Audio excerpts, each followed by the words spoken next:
Assalamualaikum warahmatullahi wabarakatuh. InsyaAllah dalam kesempatan ini saya nak menceritakan atau nak berkongsikan pada sahabat yang dirahmati Allah sekalian berkaitan dengan sirah saat-saat ataupun momen-momen akhir di saat baginda Nabi Muhammad SAW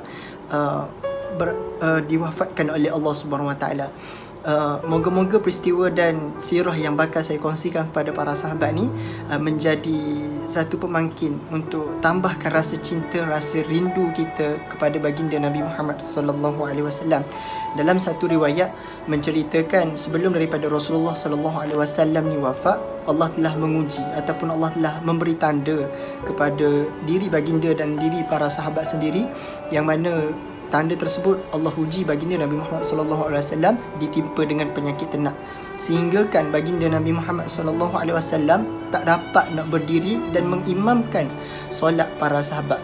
Lantas apabila tahu keadaan baginda dalam keadaan yang sakit yang ternak, menimbulkan rasa kerisauan dalam para sahabat, sehingga kan para sahabat ni, kaum Ansar dan para sahabat yang lain datang ke masjid baginda Nabi Muhammad SAW secara beramai-ramai dan minta rayuan kepada keluarga, kepada Saidina Ali supaya beri keizinan pada mereka untuk bertemu dengan Rasulullah, nak menceritakan bahawasanya rindu dan risau para sahabat kepada baginda Nabi Muhammad SAW. Kemudian keadaan Rasulullah SAW ketika itu disebabkan baginda sendiri tahu yang umat-umat dia, sahabat-sahabat dia ni pun khawatir ataupun risaukan keadaan dia, maka Rasulullah menggagahkan diri beliau, baginda Nabi Muhammad SAW, lantas menguatkan diri untuk bertemu dengan para sahabat, sehingga dalam riwayat tersebut menceritakan bahawasanya Rasulullah turun nak berjumpa dengan para sahabat tu, sehingga kan terpaksa bersandar kepada Sayyidina Ali dengan Al-Fat. Kemudian dalam keadaan tu dah nampak dah sangat keadaan baginda Nabi Muhammad SAW yang dalam keadaan tenang, semestinya telah menimbulkan rasa risau, sehingga kan para sahabat sedih melihat keadaan tu dah satu perkara. Tapi asbab peristiwa dan sirah ni berlaku selepas daripada khutbah terakhir baginda Nabi Muhammad SAW, saat baginda Nabi Muhammad SAW telah membacakan satu kalimah yang menyebabkan sahabat tahu ini adalah merupakan hujung hayat dan ini adalah merupakan saat-saat akhir baginda Nabi Muhammad SAW. Sebab tu sahabat ni segera untuk dapat peluang, kesempatan berjumpa dengan Rasulullah SAW selagi mana hayat di kandung badan. Saat khutbah terakhir baginda Nabi Muhammad SAW, baginda membacakan satu ayat daripada surah Al-Ma'idah, ayat yang ketiga yang berbunyi, Al-yawma aklamtu lakum dinakum wa atmamtu alaikum ni'mati wa raditu lakumul islami dina. Dalam ayat tu yang bermaksud bahawasanya pada hari ini aku telah sempurnakan bagi kamu agama kamu, dan aku telah menyempurnakan nikmat kepada kamu, dan hari ini aku telah redha bahawasanya Islam adalah agamaku. Jadi alamat pada sakit dan tenaknya keadaan baginda Nabi Muhammad SAW tu sahabat dah tahu yang Rasulullah ni sudah hampir kepada penghujungnya. Itulah menyebabkan sahabat semua ni menambahkan lagi rasa sedih, rasa takut kehilangan baginda Nabi Muhammad SAW. Tapi apa kata baginda Nabi Muhammad SAW kepada para sahabat sambil dia mengeluarkan satu persoalan? Baginda Nabi Muhammad SAW keluarkan satu persoalan, adakah kamu pernah lihat suatu umat yang didatangkan Nabi yang dicintai oleh kaum tersebut, tetapi Allah panjangkan umur Nabi itu bersama kaum tersebut? Tak pernah ada. Balah begitu jugalah aku, setiap yang hidup pasti akan menemui mati, dan tak ada anbiya ataupun rasul-rasul setiap ciptaan Allah yang diberi kelanjutan usia, melainkan semuanya akan menemui mati. Kemudian para sahabat ada sesetengah tidak dapat menerima tentang hakikat ni. Antaranya adalah Sayyidina Umar Al-Khattab sendiri saat Rasulullah wafat, sehingga kan Sayyidina Umar Al-Khattab ni mengajukan pedang. Barang siapa yang mengatakan baginda Nabi Muhammad SAW telah wafat, nescaya aku akan pacung kepala dia.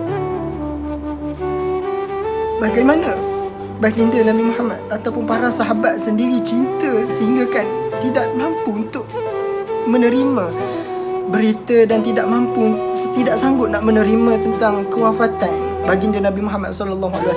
Dan di antara momen yang terakhir, baginda Nabi Muhammad SAW di waktu subuh, saat Sayyidina Abu Bakar As-Siddiq mengimamkan solat para sahabat yang lain, Rasulullah SAW berkesempatan untuk membuka tabir di antara rumah dengan masjid baginda ni. Dia bersatu. Rasulullah mengambil satu kesempatan membuka tabir untuk melihat barisan saf-saf para sahabat yang sedang menunaikan solat subuh, sehingga kan dalam hati Rasulullah SAW suka melihat hal tersebut sambil Rasulullah ketawa, mengeluarkan suara sambil ketawa dalam keadaan diri Rasulullah yang tidak mampu nak berdiri.